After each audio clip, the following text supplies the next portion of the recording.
Hello everyone, welcome back to my YouTube channel mathematics आसान by Mahendra sir. तो आज की इस वीडियो लेक्चर में मैं कंटिन्यू कर रहा हूं मार्च 2022 का मैथमेटिक्स का question paper.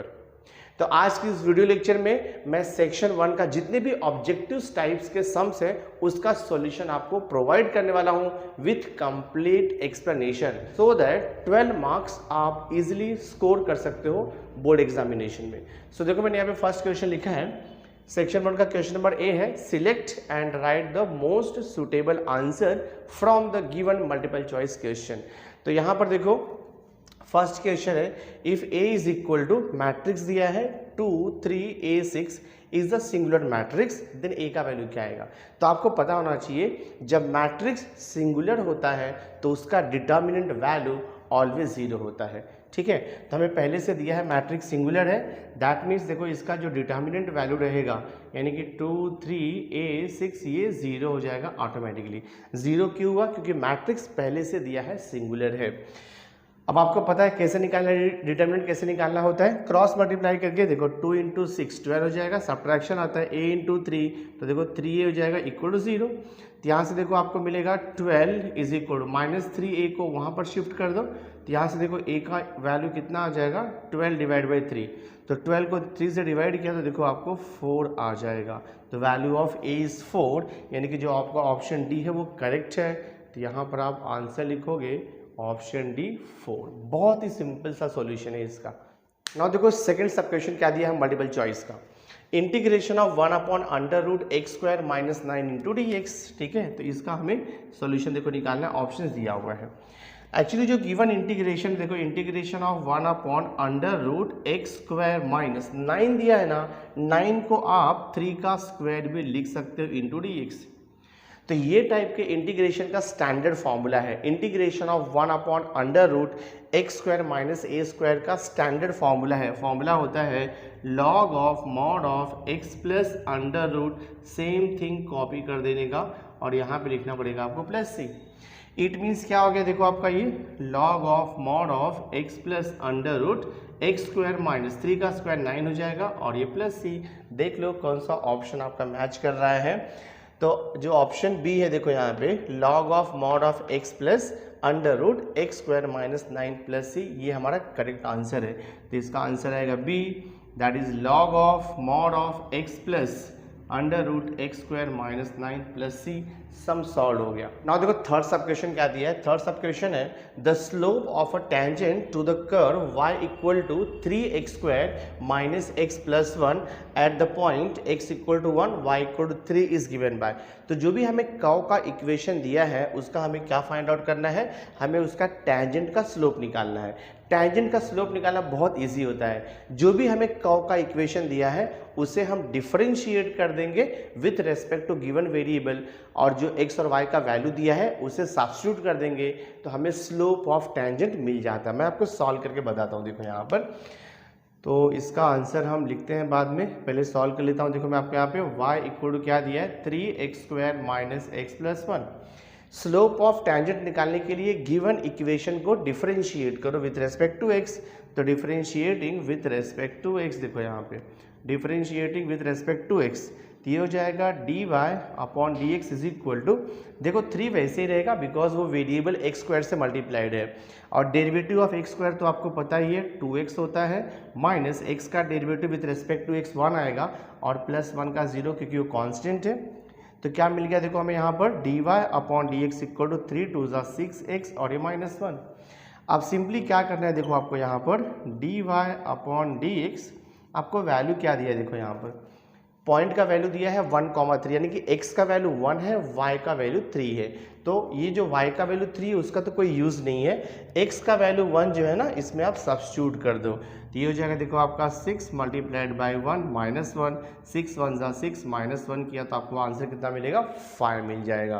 That means slope of the tangent क्या आएगा 5, यानी कि आपका ऑप्शन ए करेक्ट है।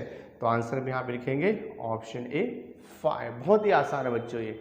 देखो फोर्थ सब क्वेश्चन में क्या दिया है, the order and degree of a differential equation. Order आपको पता है क्या होता है, first order, second order, third order, like that.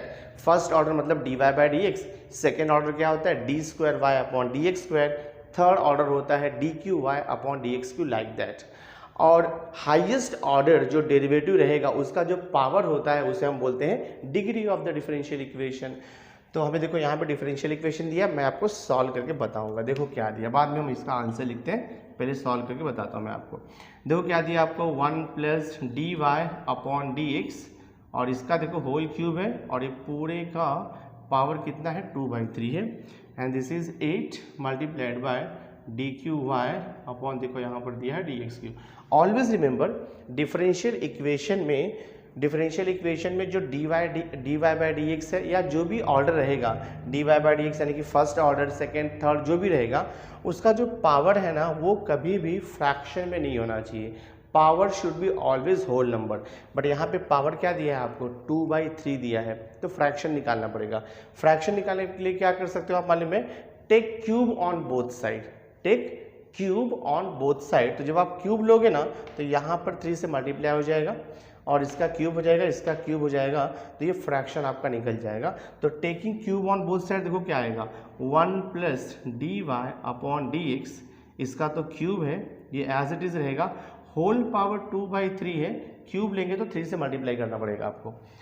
8 का क्यूब लोगे, ठीक है, वैसे ही देखो 8 का क्यूब, और ये देखो आपका D cube Y upon D X cube का होल क्यूब। हमने बोथ साइड क्यूब कर दिया क्योंकि हमें ये अपॉन में पावर नहीं चाहिए।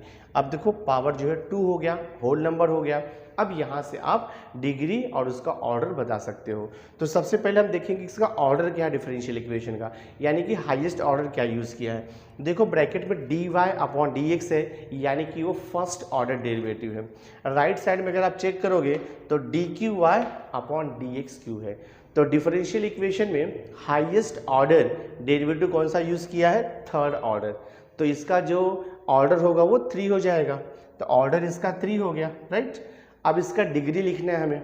डिग्री क्या होता है, हाईएस्ट ऑर्डर डेरिवेटिव का जो पावर होगा, जो इंडेक्स होगा, उसे हम बोलते हैं degree of the differential equation. तो हाईएस्ट ऑर्डर डेरिवेटिव ये है, उसका पावर कितना है, 3 है, तो डिग्री देखो इसका 3 हो गया। तो क्या पूछा था आपको यहाँ पे, ऑर्डर एंड डिग्री, पहले ऑर्डर बाद में डिग्री, क्या आएगा 3,3 आएगा। तो आपका जो आंसर है ऑप्शन सी आएगा, देखो हमारा 3,3। बहुत ही आसान है बच्चों, सॉल्व हो गया। ये देखो फिफ्थ सब क्वेश्चन में क्या दिया है, फिफ्थ सब क्वेश्चन है the area of the region bounded by the curve y equal to x square, x equal to 0 to x equal to 3 से बाउंड है, एंड ऑल्सो x एक्सिस से वो bounded है। ऑप्शन तो हमें दिया हुआ है, बट बिना सॉल्व किए तो आपको ऑप्शन आएगा नहीं, बाहर तो इसमें कुछ कर नहीं सकते हो आप। तो मैं आपको सॉल्व करूंगा फिर बताता हूँ कि कौन सा ऑप्शन देखो आएगा आपका, ठीक है। तो ये आंसर में सॉल्व करने के बाद लिखता हूँ। हमें देखो यहाँ पे कर्व का इक्वेशन क्या दिया है, हमें दिया है y equal to x square, ठीक है। तो y equal to x square दिया है। अभी हमें पता होना चाहिए कि फॉर्मूला क्या है, area of the region bounded by the curve, area of the, देखो area of the region bounded by the curve and the given line and about x axis का फॉर्मूला होता है। देखो यहाँ पर area is equal to integration, limit क्या दिया हमें दिया है 0 से लेकर 3 तक है, तो 0 से लेकर के 3 तक, और हमारा फॉर्मूला होता है y इंटू डी एक्स। तो इंटीग्रेशन देखो 0 टू 3, y के प्लेस पे क्या लिखेंगे, हमें दिया है कर्व का equation x square into D x. अब इसका इंटीग्रेशन निकालना है। एक्स स्क्वायर का इंटीग्रेशन आपको पता है, X raise to n plus 1 यानी कि 3 अपॉन n प्लस 1, देखो यहाँ पे 3 आएगा, और लिमिट क्या है आपका 0 टू 3। सब्स्टिट्यूट करते हैं हम लोग, देखो यहाँ पर value, so this area is equal to 1/3 constant है, उसे आप बाहर ले लो, तो ब्रैकेट में क्या बचेगा x रेज टू 3, और लिमिट है देखो 0 टू 3, 1/3 वैसे लिखो। लिमिट अप्लाई करेंगे, upper limit minus lower limit, तो x का वैल्यू हम पुट करेंगे पहले 3, देन माइनस x का वैल्यू हम पुट करेंगे 0। तो क्या हो जाएगा, देखो यहाँ पर area is equal to 1/3 multiplied by 3 का क्यूब किया तो 27 आता है, माइनस 0 का क्यूब मीनिंगलेस है। देखो 3 1 जा 3 9 जा, तो आपका आंसर आ गया 9 स्क्वायर यूनिट। और देखेंगे हम लोग ऑप्शन में भी वही दिया है हमें 9 square unit, A option correct है। इसका आंसर आएगा ऑप्शन ए 9 स्क्वायर यूनिट। तो ये सॉल्व हो गया। नाउ देखो सिक्स्थ सब क्वेश्चन क्या यहाँ पर है, इंटीग्रेशन -5 to 5 है, x रेज टू 7 है upon x raise to 4 plus 10 into D X आपको दिया है। तो हमें बताना है कि इसका वैल्यू क्या आएगा। ऑप्शन तो दिया है बट हम इसे सॉल्व करके बताता हूँ आपको। देखो मैं तो यहाँ पे देखो मैं आंसर लिखता हूँ। हमें दिया है integration -5 to 5 x raise to 7 divide by x raise to 4 plus 10 into D X. तो जब भी ध्यान में रखो आपका लोअर लिमिट नेगेटिव है, अपर लिमिट पॉजिटिव है, नंबर सेम है, तो यहाँ पे ऑड एंड इवन फंक्शन का कॉन्सेप्ट आता है। तो अगर ये जो फंक्शन दिया है एफ ऑफ एक्स ये ऑड रहेगा तो उसका इंटीग्रेशन डायरेक्टली 0 हो जाता है, इवन रहेगा तो सॉल्व करना पड़ेगा हमें, ठीक है। तो हम क्या करेंगे, हम लेंगे let F of X equal to given function X raise to 7 upon x raise to 4 plus 10 into D X. Simply आपको क्या करना है, एफ ऑफ माइनस एक्स निकालना है, यानी कि जहाँ पर x है वहाँ पे आपको माइनस एक्स पुट करना है। ये हो जाएगा माइनस एक्स का पावर 7 अपॉन देखो माइनस एक्स का पावर 4 और ये plus 10 is equal to minus का पावर ऑड नंबर है तो आंसर माइनस में ही आएगा। तो ये हो जाएगा minus X raise to 7 divide by minus का पावर इवन नंबर रहेगा तो आंसर प्लस में आता है। तो ये हो जाएगा आपका एक्स रेज टू 4 प्लस 10। अब देखो अगर मैं माइनस को यहाँ से हटा दूँ और सिर्फ इतना पार्ट अगर मैं पकड़ूँ this one x raise to 7 upon x raise to 4 plus 10 तो वो सेम है एफ ऑफ एक्स। यानी कि हम क्या लिख सकते हैं, देखो f of minus x equal ये माइनस तो रहेगा और यहाँ पे आप लिख दो एफ ऑफ एक्स। तो ऑलवेज रिमेंबर जब भी f of minus x is equal to minus f of x आएगा that means function is odd. Therefore आप क्या लिखोगे, function is odd, function is odd. और जब फंक्शन ऑड होता है तो इंटीग्रल वैल्यू ऑलवेज 0 होता है, ये प्रॉपर्टी है ऑड इवन फंक्शन का। तो आंसर इसका 0 आएगा, यानी कि जो ऑप्शन सी है वो करेक्ट है हमारा 0। बहुत ही आसान था बच्चों, मल्टीपल चॉइस क्वेश्चन सॉल्व हो गया। ना उसी तो क्वेश्चन नंबर 1 का बी हम जो सॉल्व कर रहे हैं यहाँ पे क्वेश्चन है state whether the given statements are true या फॉल्स आपको बताना है, ठीक है। देखो फर्स्ट लिखा है if F dash of X is greater than 0 for all X belongs to A comma B close interval है, then open interval A comma B है, then F of X is decreasing function in the interval A comma B. तो ये actually ना definition है, function जब increasing होगा that means उसका जो डेरिवेटिव होता है फर्स्ट ऑर्डर वो ऑलवेज ग्रेटर देन 0 होता है, और अगर फंक्शन डिक्रीजिंग रहेगा तो उसका first order derivative always less than 0 होता है। तो यहाँ पे क्या दिया है, if F dash of X is greater than 0 then F of X is decreasing function. ये फॉल्स स्टेटमेंट है, जब भी डेरिवेटिव ग्रेटर देन 0 रहेगा तो वो फंक्शन ऑलवेज इंक्रीजिंग होता है, ध्यान में रखो।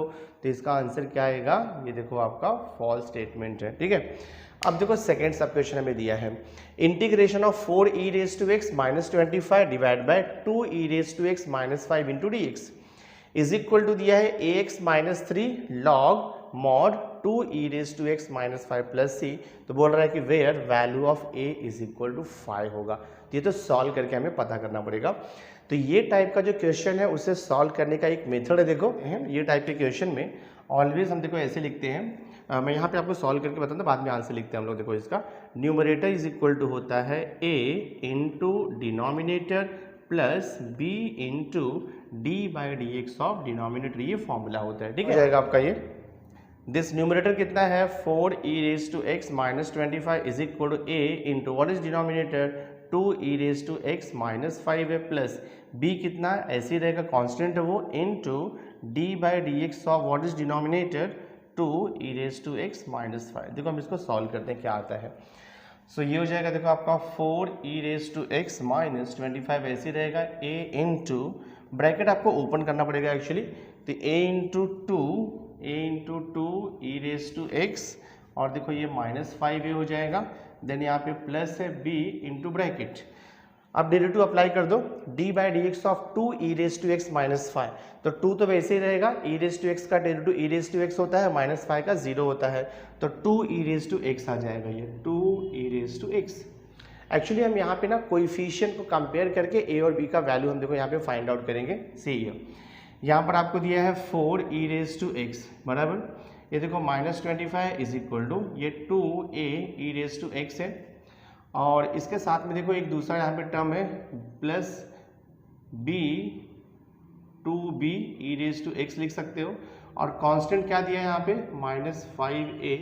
अब देखो हम कोएफिशिएंट को यहाँ पे कंपेयर करेंगे, सो एक स्टेप और लिखता हूँ, देखो मैं यहाँ पे 4 e raise to x minus 25 is equal to, यहाँ से देखो मैं e raise to x common लेता हूँ तो क्या बचेगा 2a प्लस 2b बचेगा, और ये देखो आपका -5a है, ठीक है। अभी comparing the coefficient on both side, हम क्या करते हैं देखो यहाँ पे comparing coefficient on both side, comparing coefficient on both side. तो देखो यहाँ पर ई रेज टू एक्स का कोएफिशिएंट 4 है, और यहाँ पे ई रेज टू एक्स का कोएफिशिएंट क्या है 2a प्लस 2b है, यानी कि आपको मिलेगा 2a plus 2b is equal to 4 मिलेगा। इसे मैं देता हूँ इक्वेशन नंबर 1। अभी जो कांस्टेंट है ना उसका कोएफिशिएंट मैं कंपेयर करता हूँ, देखो यहाँ पर ये -25 है और ये -5a है, ये क्या हो जाएगा देखो आपका -25 इज इक्वल टू आप क्या लिखोगे -5a लिखोगे, माइनस माइनस कैंसिल हो जाएगा, 25 इज इक्वल टू 5a आएगा। यहाँ से देखो आपका a का वैल्यू 25/5, देखो यहाँ पे 5 आएगा, तो a का वैल्यू 5 आ रहा है। और हमें जो क्वेश्चन में देखो दिया है where c is the constant of integration and a is equal to 5, तो a is equal to 5 right मिल रहा है, यानी कि ये जो स्टेटमेंट है ये ट्रू है, तो इसका आंसर आप लिखोगे ट्रू, ये वैसे आपको आंसर आएगा। तो सेकेंड सब क्वेश्चन भी सॉल्व हो गया। देखो ट्रू फॉल्स का थर्ड सब क्वेश्चन क्या दिया है हमें, the integrating factor of the differential equation dy upon dx plus y upon X is equal to X cube is -x। तो आपको बताना है कि इसका जो इंटीग्रेटिंग फैक्टर आएगा अगर वो -x आता है तो ट्रू स्टेटमेंट है, दूसरा कुछ आएगा तो वो फॉल्स स्टेटमेंट। बहुत ईजी है देखो सॉल्व करना। जो भी गिवन डिफरेंशियल इक्वेशन है ना हम इससे देखो कंपेयर करेंगे। हमारा जो स्टैंडर्ड फॉर्म होता है लीनियर डिफरेंशियल इक्वेशन वो होता है dy/dx plus py is equal to q, ये फॉर्म में होता है। तो यहाँ से देखो ना आपको कोएफिशिएंट क्या मिलेगा, p का वैल्यू कितना मिल जाएगा 1/x मिल जाएगा, तो देयरफॉर ये हो जाएगा p is equal to 1/x। अब हमारे पास फॉर्मूला है इंटीग्रेटिंग फैक्टर फाइंड आउट करने का, तो हम लिखेंगे integrating factor is equal to होता है e raise to integration p dx, ये फॉर्मूला होता है। तो ये हो जाएगा e raise to integration p का वैल्यू कितना है 1/x इंटू dx, तो क्या हो जाएगा देखो आपका ये ई रेज टू, अभी integration of 1/x into dx, आपको पता है 1/x का इंटीग्रेशन क्या होता है, 1/x का इंटीग्रेशन होता है log of x this way, so this is equal to, अब देखो यहाँ पे log का बेस नहीं दिया है तो बाय डिफॉल्ट बेस इसका e रहता है, तो e log to the base e, ये वैल्यू 1 हो जाता है, यानी कि आपका आंसर क्या आएगा x आएगा। और यहाँ पे क्या लिखा है the integrating factor of the differential equation is -x, आना क्या चाहिए +x, बट क्या दिया है -x दिया है, मतलब फॉल्स स्टेटमेंट है, तो आप इसका आंसर लिखोगे फॉल्स दिस वे। नाउ जो क्वेश्चन 1 सी है, क्वेश्चन 1 का सी है, फिल इन द ब्लैंक्स दिया है। देखो फर्स्ट सब क्वेश्चन क्या है, इफ p और q is true then the truth value of negation p and negation q क्या आएगा। बहुत ईजी है देखो इसको सॉल्व करना। Negation p and negation q को हम देखो ऐसे लिख सकते हैं, निगेशन p और q लिख सकते हैं, इसे हम बोलते हैं डी मॉर्गन्स लॉ। निगेशन को कॉमन लोगे तो ये दोनों से निगेशन हट जाएगा ब्रैकेट के अंदर, और जो कंजंक्शन है उसका डिसजंक्शन हो जाएगा। अब क्वेश्चन में आपको क्या दिया है, देखो यहाँ पे क्वेश्चन में क्या दिया है कि जो p और q है वो क्या है ट्रू स्टेटमेंट है, यानी कि हो जाएगा निगेशन ऑफ, इसके प्लेस पे आप लिख दो ट्रू स्टेटमेंट, और निगेशन ट्रू क्या होता है, निगेशन ट्रू होता है फॉल्स, तो इसका आंसर आएगा फॉल्स, या फिर आप f लिख दो दिस वन, ट्रूथ वैल्यू इसका f आएगा। सॉल्व हो गया। सेकंड सब क्वेश्चन देखो क्या दिया हमें, integration of x upon x plus 2 into X plus 3 into dx, तो यहाँ पे लिखा है dot dot plus integration 3 upon x plus 3, तो आपको यहाँ पे फर्स्ट टर्म क्या आएगा वो निकालना है, तो इसे हम सॉल्व करेंगे। देखो सॉल्व कैसे करते हैं, हमारे पास मेथड है पार्शियल इंटीग्रेशन।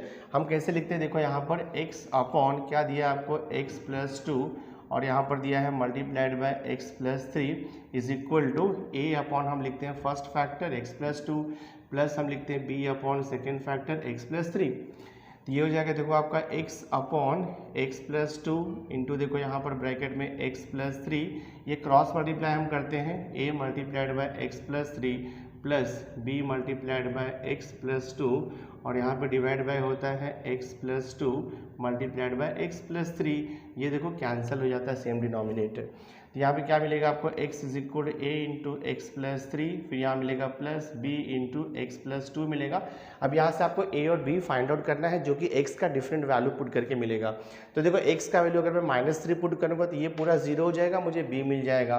तो पुट x इक्वल टू -3, हाँ put x equal to -3 both side, ये देखो -3 हो जाएगा। अगर मैं यहाँ पर x का वैल्यू -3 पुट करूँगा तो ये पूरा 0 हो जाएगा और मुझे यहाँ पे क्या बचेगा b इंटू एक्स का वैल्यू -3 प्लस 2। ये हो जाएगा आपका देखो -3 इज इक्वल टू -3 प्लस 2 -1 होता है, मतलब माइनस भी हो जाएगा, माइनस माइनस कैंसिल। तो देखो b का वैल्यू आपको यहाँ से क्या मिलेगा 3 मिल जाएगा b का वैल्यू। एग्जैक्टली सेम वे हम a का वैल्यू फाइंड आउट करेंगे। a का वैल्यू फाइंड आउट करने के लिए आप क्या करो x का वैल्यू -2 ले लो तो ये पूरा 0 हो जाएगा। तो मैं देखो यहाँ पे लिखता हूँ put x is equal to -2, तो यहाँ भी -2 आएगा is equal to a multiplied by x का वैल्यू -2 और ये देखो +3 और यहाँ पे प्लस x का वैल्यू -2 लिया तो वो पूरा 0 हो जाएगा। तो क्या मिलेगा आपको -2 इज इक्वल टू -2 प्लस 3 1 होता है, यानी a का वैल्यू कितना आएगा आपको -2 आएगा। अब देखो हम इसका इंटीग्रेशन निकाल सकते हैं। देयरफॉर देखो इसका इंटीग्रेशन क्या हो जाएगा, जो भी गिवन थिंग्स है उसका इंटीग्रेशन हो जाएगा। फॉर्मूला हमारे पास है, ये x को रिप्लेस कर दो अभी आप, x के प्लेस पे ये लिखोगे आप, तो x के प्लेस पे आप लिखने वाले हो अभी a multiplied by x plus 3 plus b multiplied by x plus 2 और डिवाइड बाय जो दिया है वो तो वैसे ही रहेगा आपका x plus 2 into X plus 3 dx। इसको सेपरेट कर दो अभी, ठीक है। तो सेपरेट करोगे तो क्या होगा मालूम है, integration a into X plus 3 divide by ये x प्लस 2 और ये देखो x plus 3 into dx plus integration of देखो b into X plus 2 divide by x plus 2 into देखो आएगा x plus 3 into dx। x plus 3 cancel, x plus 2 cancel. तो यहाँ पर देखो क्या मिल रहा है आपको, सी हियर। तो यहाँ हो जाएगा this is equal to a constant बाहर ले लो और यहाँ पर इंटीग्रेशन ऑफ 1/x प्लस 2 बच रहा है dx। यहाँ से आप b बाहर ले लो, integration 1/x plus 3 into dx हो जाएगा। और a का वैल्यू आपको पता ही है, a का वैल्यू कितना मिला है हमें यहाँ पर -2 मिला है। तो ये हो जाएगा देखो आपका -2 और 1/x प्लस 2 का इंटीग्रेशन होता है log of mod of x plus 2, फिर प्लस b का वैल्यू कितना मिला है 3। ये हो जाएगा देखो आपका +3 और इसका इंटीग्रेशन होगा log of mod of x plus 3 plus c this. यानी कि हमें ये वाला पार्ट देखो आपको दिया है यहाँ पर b into integration of 1/x plus 3, तो b का वैल्यू 3 है, तो ये हो जाएगा आपका 3/x प्लस 3 इंटू dx। और यहाँ पर क्या आएगा आपका a का वैल्यू तो हमें मालूम है कितना -2, तो -2 से 1 को मल्टीप्लाई किया तो -2/x प्लस 2 आएगा। तो आप यहाँ पर लिखोगे -2 इंटीग्रेशन -2 आप लिखोगे यहाँ पर x प्लस 2 इंटू dx। तो ये देखो आपका फिलअप हो गया, बहुत ही आसान है बच्चों, हमने सॉल्व कर दिया इसे। तो हमें यहाँ पे इक्वेशन दिया है और आपको फाइंड आउट करना है डिफरेंशियल इक्वेशन। तो डिफरेंशियल इक्वेशन कैसे मिलेगा, हमें इंटीग्रेट करके मिलेगा। तो डिफरेंशियल इक्वेशन हमें डिफरेंशिएट करके मिलेगा। देखो यहाँ पे y square equal x plus c raise to 3 है ना, एक ही कांस्टेंट है c, यानी कि जो डिफरेंशियल इक्वेशन है वो एक बार डिफरेंशिएट होगा। तो मैं पहले इसको देखो सिंप्लीफाई कर लेता हूँ। क्या करते देखो हम लोग यहाँ पर 3 है, तो पावर 3 है ना, तो पावर 3 को रिमूव करना होगा। तो उसके लिए आपको क्या करना पड़ेगा, बोथ साइड होल पावर आपको 1/3 करना पड़ेगा।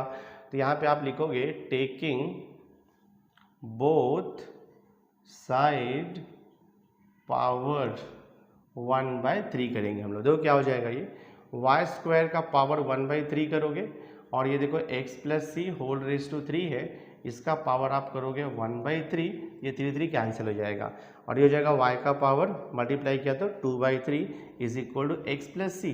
तो यहाँ से देखो आपका c जो है वो सेपरेट हो गया, c सेपरेट हो गया, डिफरेंशिएट करोगे आपको आंसर मिल जाएगा। तो हम यहाँ पे लिखेंगे differentiating, differentiating both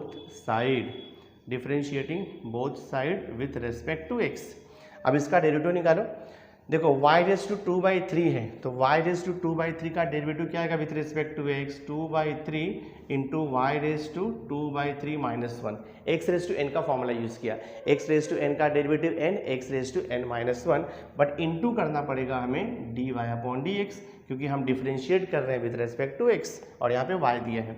right side में देखो x का derivative with respect to x आएगा 1 और प्लस c क्या है कांस्टेंट, तो उसका हो जाएगा डेरिवेटिव 0। सिंप्लीफाई कर दो, आंसर आ गया आपका। तो ये हो जाएगा 2/3 into y raise to cross multiply 2 1 ज़ा 2 -3 1 ज़ा 3 divide by 3 into d Y by D x is equal to 1। तो यहाँ से क्या मिलेगा देखो आपको 2/3 इंटू वाई रेज टू 2 - 3 कितना हो जाएगा -1/3 इंटू देखो ये d Y upon D x is equal to 1।